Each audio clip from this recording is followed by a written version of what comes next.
She studied in the US and UK, returning to Taiwan in 1984 to teach.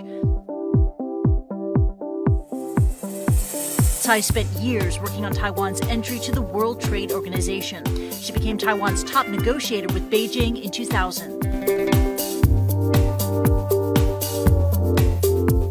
She joined the DPP in 2004, became the party's first female leader in 2008.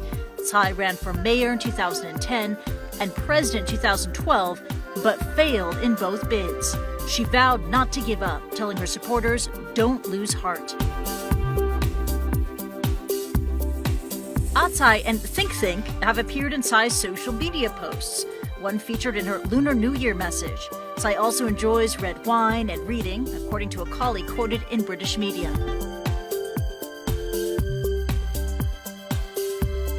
Both women were academics before entering politics. Tsai is said to admire the German chancellor's policies of openness.